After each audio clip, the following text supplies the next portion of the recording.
ሰላም ሰላም ሰላም ዩቲዩብ እንዴት ናችሁ?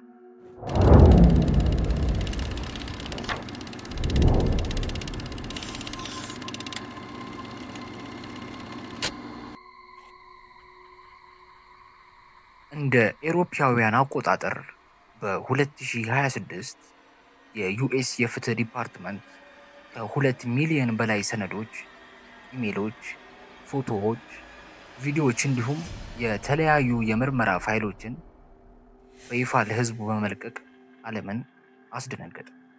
ነገር ግን እነዛ ፋይሎች ላይ የምታዩት ነገር በሙሉ ላዩን ብቻ ነው።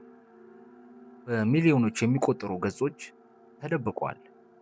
የተለያዩ ስሞችም በጥቁር ነገር ተሰርዘዋል። ባጭሩ እዛ ላይ የምናየው ነገር በሙሉ እነሱ እንድናየው የሚፈልጉትን ነገር ብቻ ነው። ዛሬ ወደ ኤፕስታይን ፋይል የመጀመሪያ ክፍል ዘልቀን እንገባለን። እንግዲህ ኤፕስታይን ተራ ወንጀለኛ ብቻ አልነበረም። ሀብታምና ከአደገኛ ሰዎች ጋር ግንኙነት የነበረው እንዲሁም ግዛቱ አህጉራትንና የግል ደሴቶችን ጭምር የሚያጠቃልል ነበር።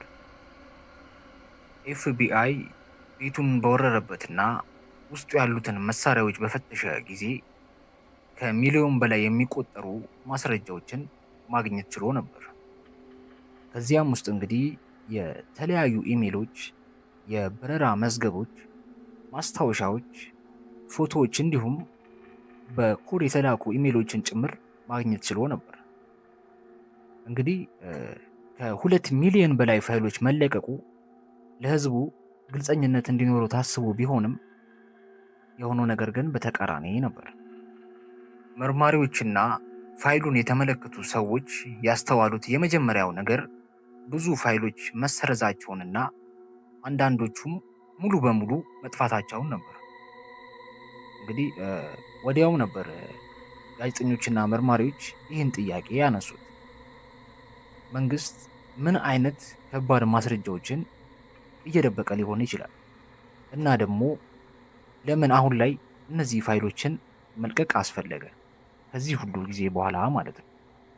ከተለቀቁት ፋይሎች ውስጥ ጥቂቱን ብናይ ኢሜሎችና በኮድ የተጻፉ መልእክቶች፣ የኤፕስታይን የግል አውሮፕላን የበረራ ምዝገባ ማስታወሻዎች፣ ከቤቱና ከደሴቱ ላይ የተነሱ ፎቶዎች እንዲሁም የምስክር ንግግሮችና ቃለ መጠይቆች በትንሹ የሚጠቀሱ ናቸው።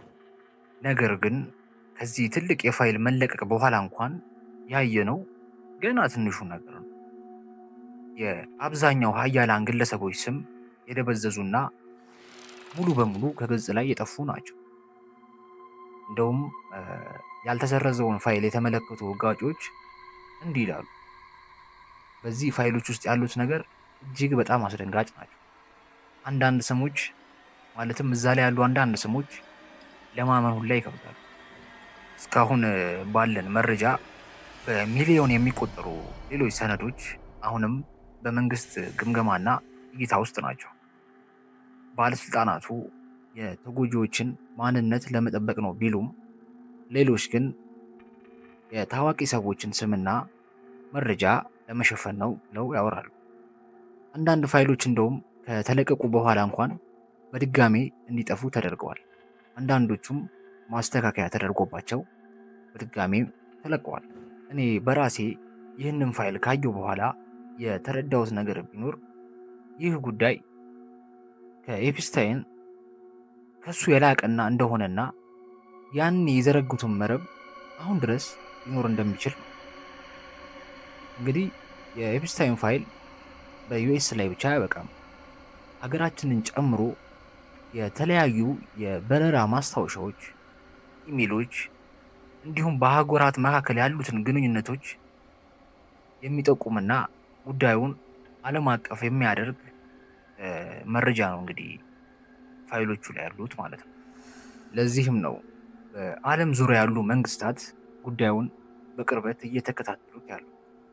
አንዳንድ ተንታኞች እንደሚሉትም ያሉት ፋይሎች ሙሉ በሙሉ ቢለቀቁ ዓለም አቀፍ ቅሌቶች፣ ዲፕሎማሲያዊ ቀውሶችና የፖለቲካ ውድቀቶችን ሊያስከትሉ እንደሚችሉ ያስጠነቅቃሉ። እያንዳንዱ አዲስ የሚለቀቀው ፋይል ከመልሶች ይልቅ ጥያቄዎችን ይፈጥራል። አንዳንዶችም ኤፕስታይን የአንድ ትልቅ የስለላ ኦፕሬሽን አካል እንደሆነ ያምናሉ። የፈጸማቸውን ወንጀሎች ሀያላን ሰዎችን ለመቆጣጠር ጥቅም ላይ ለማዋል አስቦም ነው ሲሉ ያስረዳሉ። ለዚህም ነው ብዙ ሰዎች ቀሪ ያልተለቀቁ ፋይሎችና ስሞች የዓለም መሪዎችንና ታላላቅ ባለሀብቶችን ለመጠበቅ ነው ሲሉ የሚከራከሩት። የኤፕስታይን ፋይል ገና ጅምር ነው። በሚሊዮን የሚቆጠሩ ገጾች አሁንም በይፋ አልታዩም። ብዙ ስሞችም ተደብቀዋል። አንዳንድ ማስረጃዎችም እስካሁኗ ጊዜ ድረስ አልተገኙም። የተለቀቀው ፋይል በጣም አስፈሪና ዘግናኝ ቢሆንም አስቡት ደግሞ ገና ያልተለቀቀው ፋይል ምን ሊመስል እንደሚችል። ያ ነው እንግዲህ ትክክለኛ ሚስጥሩና መንግስት እንዳናየው የሚፈልገው። እንግዲህ በቀጣይ ክፍል ይህ ጉዳይ ምን ያህል ጥልቀት እንዳለውና እዛ ላይ የተገለጹ አንዳንድ ስሞችን በደንብ የምናይ ይሆናል። ስለ ኤፕስታይን ፋይል የሰራሁት የመጀመሪያ ክፍል ላይ እንግዲህ እንደ መግቢያ ነገር ብቻ ነው። በዚህ ክፍል ግን ጉዳዩን ጠለቅ ብለን ስሞችንም አካተን የምናይ ይሆናል። የኤፕስታይን ፋይል ስለ ወንጀሎች ብቻ አይደለም፣ ይልቁንም ስለ ኃይል፣ ተጽዕኖና ሚስጥራዊነት እንጂ። ያም ሚስጥሩ ነበር ኤፕስታይን ለብዙ አስርተ ዓመታት ሳይነካ ስራውን እንዲሰራ ያደረገው። በፋይሎች ውስጥ ያሉ አንዳንድ ስሞች በጣም ታዋቂና እጅግ አስደንጋጭ ናቸው። ከፖለቲከኞችና የዓለም መሪዎቹ ስም ዝርዝር ውስጥ ብንመለከት የቀድሞ የአሜሪካው ፕሬዚዳንት ቢል ክሊንተን በበረራ መዝገቦችና ምስክርነት ውስጥ ስማቸው ሰፍሮ ይገኛል። ያኔም ስለ ኤፕስታይን ወንጀሎች ሲጠየቁ ምንም እንደማያውቁ ክደው ነበር። የአሁኑ የአሜሪካው ፕሬዚዳንት ዶናልድ ትራምፕ ፋይል ውስጥ ስማቸው የተጠቀሰ ሲሆን በ1990ዎቹ ጀምሮ የበረራ መዝገቦችና በምስክርነት መዝገብ ውስጥ ስማቸው ይገኛል። ኢሁድ ባራክ የቀድሞ የእስራኤል ሚኒስተርም ከኤፕስታይን ጋር ስብሰባዎችን ለማዘጋጀት የተወያዩበት ኢሜልም እዛው ፋይል ውስጥ ተካቶ ይገኛል።